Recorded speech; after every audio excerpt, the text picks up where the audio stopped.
안녕하세요. 목목사입니다. 오늘은 우리가 예배는 고통이라는 제목으로 함께 하나님 말씀을 나눌 텐데요. 여러분, 이 제목에서 보듯이 예배는 고통입니다. 정말로 너무나 고통스럽죠. 왜 고통일까요? 왜 고통인지 함께 나누어 보도록 하겠습니다. 왜 고통일까?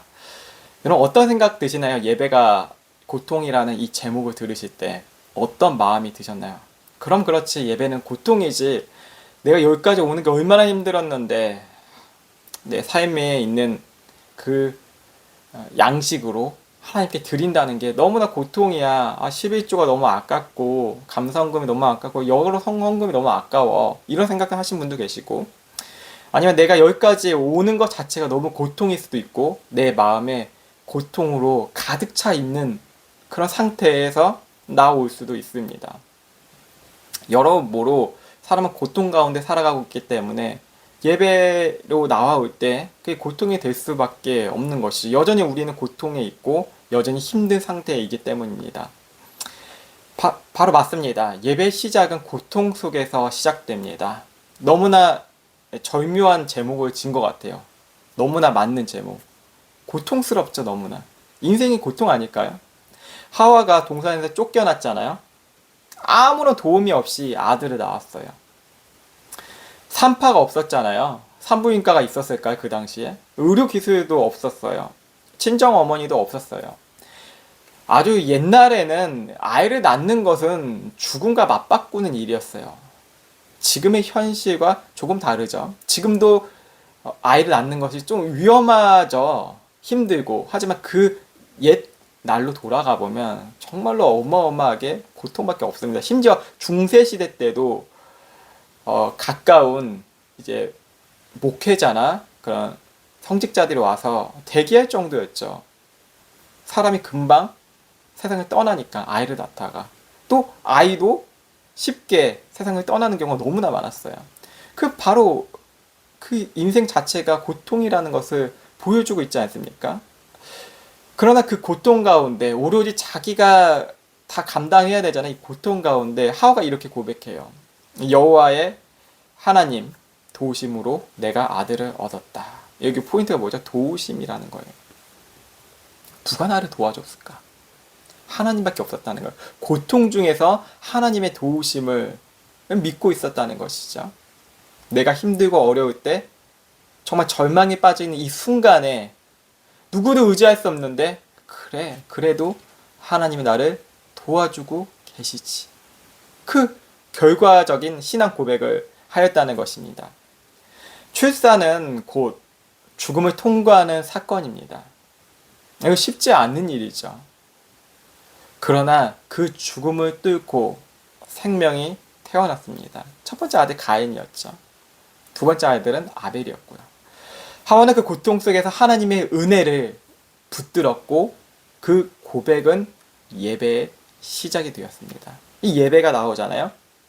창세기가, 창조가 이렇게 쭉 이제 사건이 지나가고, 아담과 하와가 또 범죄하고, 하와가 가인과 아이를 낳고, 이때부터 예배가 보여지기 시작했어요. 참된 예배는 무엇일까요? 무엇일까요, 우리는? 어떻게 예배 드리고 있나요? 어쩔 수 없이 의무감으로 나가고 있지 않나요? 어떤 이런 이야기도 있더라고요. 이제 어떤 한 남자가 이제 막 너무 피곤해서 이제 주일날이 되었는데, 주일날 아침이었어요. 주일날 아침이었는데, 막 어머니가 깨우는 거예요. 빨리 일어나야지, 교회 가야지. 빨리, 그래, 그 남자는 너무 일어나기 힘든 거예요. 야, 빨리 일어나야지. 안 가면 안 되잖아. 너는 목사잖아. 이런 이야기가 있더라고요. 목회자의 마음인 것 같아요. 안 그럴까요? 목회자도 어떤 행사를 할 때 빨리 예배를 이제 대충 하고 이렇게 합시다. 하나의 예배가 수단이 되어버렸어요. 생각해 보세요. 예배 나갈래? 아니면 유튜브 볼래? 무엇을 좋아할까, 사람들은? 반복되는 예배 때문에 타성에 젖을 수도 있잖아요. 그러면 은혜를 고백한다고 하지만 그 자리에 나기까지 엄청나게 힘든다는 것이죠. 그러니까 나의 힘이 거기까지 가는데 너무 힘들다는 거예요. 그래서 이게 예배인지 쇼인지 헷갈릴 때도 있어요. 예배를 드리고 SNS나 사람들에게 고백을 하는 경우도 있죠. 아, 예배가 가기까지 너무 힘들었지만 그 안에 은혜가 있습니다. 근데 또 반복되는 삶 속에서 예배가 너무 지칠 때가 있어요. 우리는 예배를 드린 후기조차도 쇼로 바꿀 수 있다는 것이죠. 인간은 쇼쟁이에요. 보여주고 싶어요. 하나님의 은혜가 이랬어요. 하나님의 은혜가 이렇다니까요. 진짜 나의 삶에서는 그러지 못한 모습들이 너무나 많은데 하나님의 은혜가 이랬어요. 자기 자랑으로 나를 예배하는 모습으로 바꾼 흔적들이 많다는 것이죠. 그게 무엇이냐면 수치를 가리는 거예요. 왜 예배가 쇼가 되냐면 수치를 가리려고 해요. 아담이 범죄했을 때 인간은 스스로 무엇을 엮었냐면 무화과 잎으로 자기의 수치를 가렸어요. 그 전에는 나체로 다녔어요. 쿨하게 다녔거든요. 근데 죄를 짓고 보니 하나님께 범죄하고 나니 자기의 이제 수치가 드러날까봐 무서운 거예요. 근데 자기 몸 가려봤자 뭐가 중요해요? 그나마 가리려고 한 거예요. 마음이 부패됐거든요. 그래서 수치를 가리려고 하는 거야. 이 몸이라도 가리면 나의 수치가 좀 더 가려지지 않을까. 그래서 사람들은 조금이라도 자기 수치를 가리려고 좋은 시계를 이제 차고 좋은 옷을 입고 좋은 아파트에 살고 뭔가를 해요. 그러면서 사람과 사람 사이에 싸우잖아요. 야, 내 재산이 얼마 있는데 나 여기 살아. 나 학력이 이 정도인데 너 뭐야? 너 아무것도 없잖아. 이렇게 서로 막 무시하고 막 그러잖아요. 그래서 그 사람 막 끔찍한 사건과 여러 가지 사건들이 일어나는 것은 다 자기 수치를 가리려는 인간의 모습이에요. 자기가 믿고 있는 것을 가리려고 하는 거예요. 전투적으로 막 싸우고 그러잖아요. 그 자기 수치를 가린 거예요. 근데 그게 무엇이죠? 어떻게 되죠? 금세 시들고 말아요. 무화과 나무 잎이 금세 시들잖아요. 아무리 가려봤자 잎이 뿐이잖아요. 우리의 인생이 꽃은 마르고 풀은 시들어. 그 인생이라는 것이 있죠. 인생이 다 시들어요. 그래서 사람들은 막 무섭게 하고 막 힘세게 하고 막 저희 아이들은 마동석처럼 힘이 세야지 막 하는데 마동석 한 10년 20년 지나 보세요. 근육이 다 빠져갑니다. 아무리 예쁘고 탱탱했던 그 아이돌이라고 하는 것에 집중해서 보는 남성 여러분 보십시오. 여성 여러분 아무리 몸이 좋은 남자를 보더라도 예전에 뭐 2PM 얘기했거든요. 2PM 소식도 안 들려요. 뭐예요? 금방 시들고 사라진다는 거예요. 내 재산이 이만큼인데 비트코인이 상한가를 뚫어버리고 있는데 주식이 올라가고 있는데 코스피가 뭐 얼마나 되느니 그게 뭐예요? 우리의 수치를 가릴 뿐입니다. 하나님은 너희가 무화과 나무 잎으로 인생을 가리고 수치를 가려봤자 너희들은 여전히 지금도 미래에도 시들은 인생뿐이야. 몸이 말라가. 사람의 몸이 더 비대해지나요? 사람의 몸은 말라가는 거예요. 잎처럼. 하나님은 그런 인생들을 보시고 가만히 있을 수 없었어요. 그분은 사랑이 충만하신 분이거든요. 인간이 자유롭게 자유의지로 살아가도 한켠에서는 자기가 죽을 걸 알고 있잖아요. 그것을 가만히 볼 수 없었다는 것이에요. 하나님은. 다 모든 걸 전지전능하시니까. 하나님은 희생의 피를 통해서 가죽옷을 지으셨습니다. 뭐 신학자들은 이게 뭐 양이라고 하지만 그냥 동물이에요. 저도 여지껏 양으로 생각했는데 성경을 자세히 보니까 그냥 동물이에요. 저스트 동물이에요. 어떤 동물인지 알 수가 없어요. 소인지 언제 뭐 중요치 않거든요. 하여튼 죄 없는 동물이 그냥 인간을 대신해서 죽어버렸어요. 인간은 죄 지었지만 동물이 무슨 죄예요? 그냥 이렇게 거닐고 있다가 태어났다가 이제 이렇게 풀 뜯어먹고 있다가 그냥 죽어버렸어요. 피가 다 빠졌어요. 뼈가 분리됐어요. 뼈와 살이. 무엇 때문에요? 그 범죄한 인간 때문에. 죄 없는 동물이 죽어버렸다니까요. 근데 여기서부터 끝나는 게 아니라 레위기를 보시면 수많은 피비린내가 나잖아요. 걔네들 그냥 거닐다가 인간이 날카로운 그런 여러 가지 그런 좋지 않는 물건으로 죽임을 당한 거예요. 얼마나 억울하게, 동물보다 억울할 수 있나요? 지금 우리 동물들 먹기까지 하고 있잖아요. 사육하면서. 뭐예요 이게? 살려고, 생명 때문에. 이 수치를 가리시기 위해서는 하나님의 그 끔찍한 일을 하실 수밖에 없었어요. 뭐 옛날이랑 지금이랑 그 시선이 좀 다르겠지만 잔인한 건 잔인한 거예요. 옛날에는 뭐 닭을 이렇게 어떻게 잡수시는 거 그 현장도 되게 참혹하거든요. 뭐 그렇겠지만 잘 먹었잖아요. 지금 보면 막 트라우마 걸리고 그러죠. 근데 이 모든 것이 잔인한 건 똑같이 잔인한 거예요. 이 무엇을 이야기해요? 예배를 드리는 게 내가 드리는 것이 아니라, 내가 행한 것이 아니라 하나님이 이루시는 일, 그 가죽옷을 입히신 그 일을 바라보는 것이었어요. 가인과 아벨의 제사가 마찬가지였어요. 이러하다는 것이죠. 가인은 어떻게 예배 드렸어요? 뭐 농부여서 하나님이 안 받으셨나요? 하나님께서 말씀하셨잖아요. 땅에서 종신토록 수고하고 일하는 것. 그거 가인이 하고 있는 거잖아요. 열심히 했죠. 농사 짓는 거 쉽지 않아요, 여러분. 아시죠? 그 땡볕에서 일하는 게, 가인 그 시대 때 뭐 농기구가 있었나요? 뭐 좋은 홈이나 낫, 이런 게 있었을까요? 뭐 맨손으로 열심히 뭐 좋지도 않는 걸로 해서 농사 지었어요. 엄청 힘들거든요? 이거 갖고 와서 가인이 하나님 앞에 나왔어요. 이게 뭐가 들어갔을까요? 내가 이 정도 했는데, 내가 이 정도 하나님 앞에 드렸는데, 우리 이런 심정이지 않나요? 내가 이 정도 교회 와서 예배 드리고 있는데 하나님은 뭐 하시나요? 이렇게 삿대질하는 경우도 있잖아요. 왜 내 소원을 안 들어주세요? 하나님이 뭔데? 내가 이 정도 했는데, 내가 얼마 땀 흘려서 하나님께 바쳤는데, 이런 생각을 하죠. 그게 의무감이에요. 교회 예배가, 목사가 헌금 이렇게 더 많이 드리는 사람 막 되게 흡족해하고, 그게 의무감이거든요, 이것도, 목사의. 교회가 그건 교회가 아니죠. 종교 파티죠. 아벨은 어떻게 하나님께 예배를 드렸죠? 하나님의 긍휼을 기억하며 믿음으로 드렸어요. 히브리서 말씀을 보시면 아벨은 믿음으로 하나님께 예배를 드렸다고 해요. 이게 포인트예요. 나 같은 죄인을 위하여서 하나님의 은혜가 있을 수 있다니. 난 은혜를 받을 수 없는 자야. 나는 은혜를 받을 수 있는 자격이 안 돼. 형편도 안 돼. 이런 마음이거든요. 이게 믿음이에요. 교회 일주일에 한 번씩 나가는 사람, 물론 좋죠. 3번 나가는 사람, 물론 좋죠. 매일 나가는 사람, 좋죠. 여러분, 그 예배를 드리고 많고 적음 속에서 진짜 나 같은 죄인을 살리신 하나님, 예수님이 그 피를 쏟으신 그 잔인한 현장, 이것을 의지하며 나아갑니까? 아니면 교회 나가서 오늘 좀 하나님께 기도 좀 드려볼까? 당연히 드려야지. 내가 권사인데, 목사인데, 뭐 장로인데, 이 정도 나가야지. 아니면 사람들 눈치 보면서 그래도 날 걱정하는 사람들이 있으니까 교회를 나가야지. 목사님 날 걱정하시겠지? 이런 식으로 나가십니까? 아니에요. 우리는 그렇게 나가서는 절대 안 돼요. 그건 교회가 아니에요.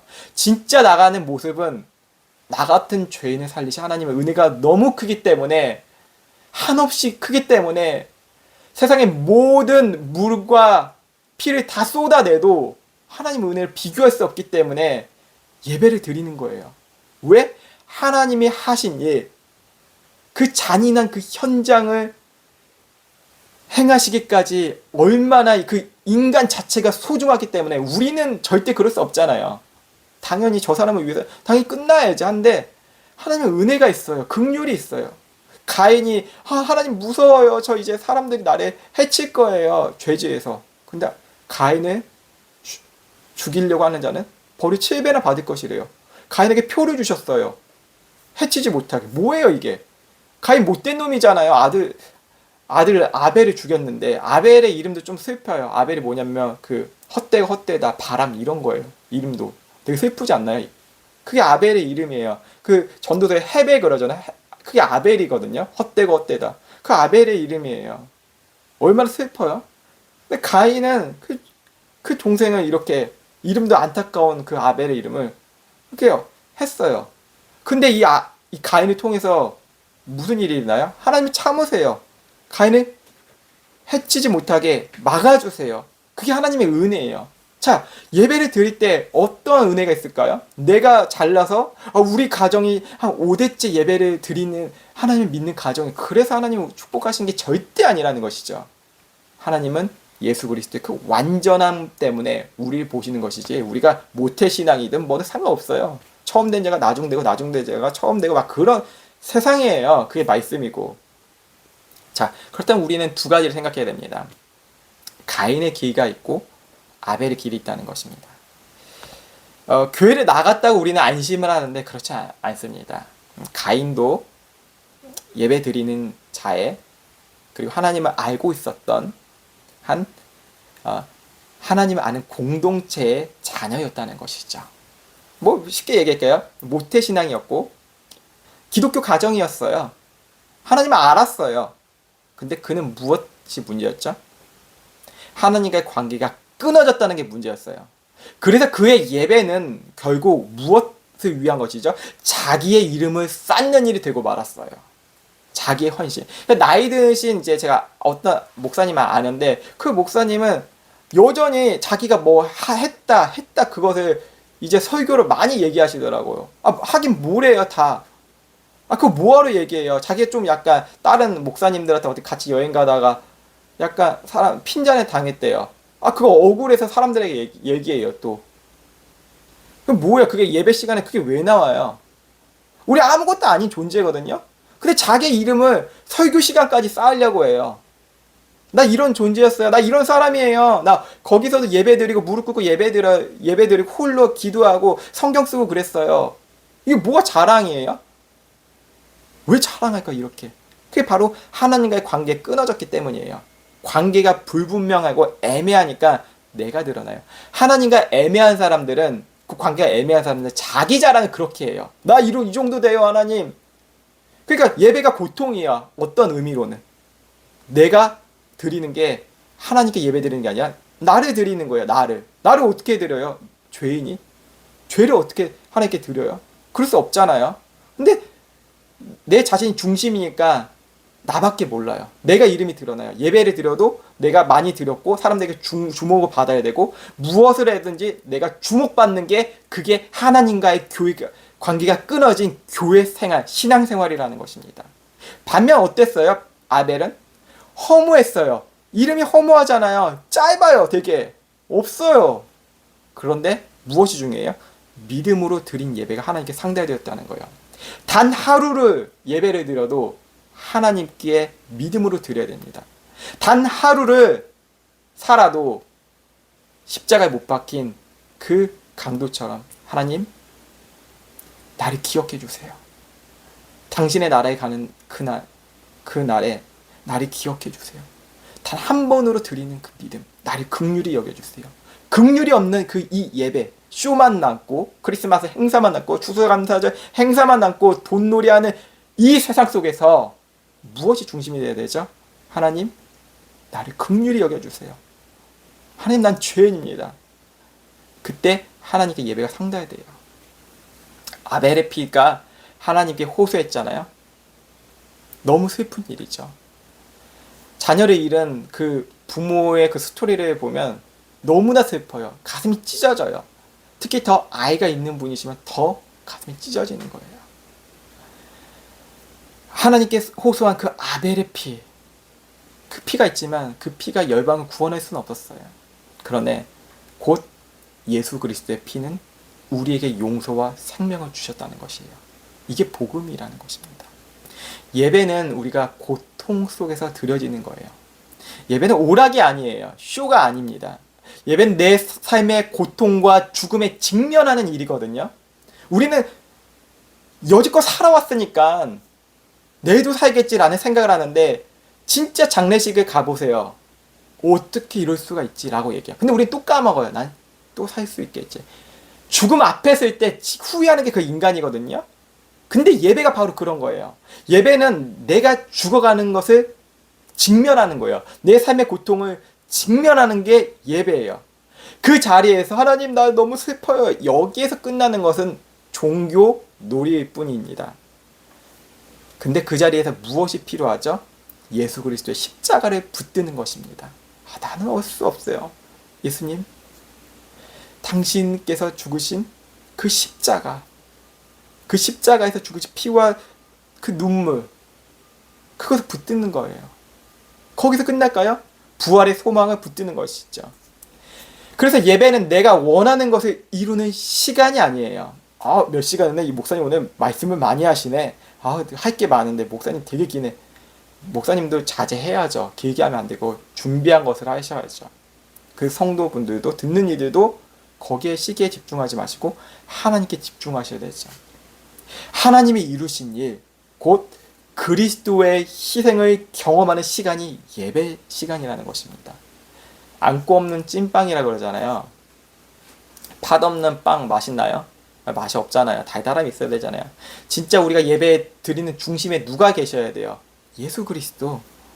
바로 예배는 내가 완전하기 때문에 너무너무 완전해서 드리는 것이 아니라, 내가 어제 예배를 드리기 위해서 깨끗한 옷을 준비하고 옷을 다리고 성경에다가 그 지폐를 하나하나 꽂아놨어요. 탁탁탁탁 이렇게 해서 예배 드리는 게 아니라, 내가 완전하려고 드린 게 아니라는 것입니다. 예배는 그리스도의 완전함을 덧 입었기 때문에 드리는 것입니다.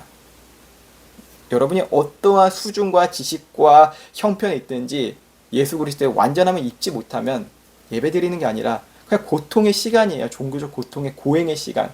하지만 나의 고통, 그것을 대신 짊어주신 예수 그리스도를 입으면서 나아가면 그 잔혹한 현장을 대신해서 우리를 위해서 구원하신 그 은혜로 하나님께 드리는 것입니다.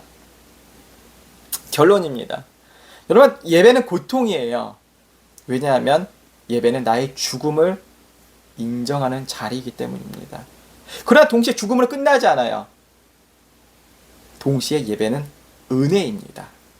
왜냐하면 그 죽음 가운데서 예수님의 생명을 경험하기 때문입니다. 오늘 우리의 예배가 형식과 의무로 드리는 그 가인과 같은 행동의 모습이 아니라 예수님의 십자가와 부활로 말미암아 살아나는 예배가 되길 바랍니다. 가인이 예배에 실패하고 그럼에도 불구하고 하나님께서 표를 주시잖아요. 그게 바로 은혜입니다. 곧 예배는 쇼가 아니라 하나님의 은혜를 경험하는 자리이며 복음이 선포되는 자리입니다. 그 자리에서 새롭게 마음이 바뀌시고 갱신되고 그리스도 안에서 새로운 옷을 입으실 여러분 되시길 예수 그리스도의 이름으로 축복합니다. 기도하시겠습니다. 하나님, 우리는 능력이 없습니다. 우리는 힘도 없습니다. 우리는 아무것도 없는데 하나님께 드린다고 예배 드리고 있습니다. 얼마나 통탄하게 노리실까요? 예배의 마음도 없는데 그냥 사람들 앞에 보여주려고, 나의 모습을 보여주려고 그렇게 나아가는 모습까지 보여줍니다. 하나님, 우리는 이 자리에서 어떻게 되는 간에, 우리의 모습이 어떠하던 간에 오직 하나님의 긍휼을 구하며 나는 이 정도밖에 되지 않는 존재라는 것을 확인하고 그리스도의 그 십자가의 은혜 앞에 내가 얼마나 죄인이고 죽을 수밖에 없는 사람인지 바라보는 시간 되길 원합니다. 이 시간 주님의 능력은 죽음을 다시 생명의 부활로 보여주신 하나님의 그 유일한 소망, 예수 그리스도의 그 부활입니다. 우리가 십자가에서 끝나지 않고 소망이 있는 것은 부활이 있다는 것입니다. 하나님, 우리가 예수님처럼 부활하는 그 모습을 갖기 위해선 우리의 힘과 노력이 아닌 예수님이 하신 일, 그리고 다시 오실 예수님을 기다리며 이 세상을 살아가는 성화의 모습입니다. 하나님, 우리에게 힘을 더하여 주옵시고 능력을 더하여 주시옵시고 확신을 더하여 주시옵소서. 주의 능력이 이 세상의 소망입니다. 주님께서 일하시고 또 주님의 뜻이 이루어지길 원합니다. 감사하며 살아계신 예수 그리스도의 이름으로 기도드립니다. 아멘.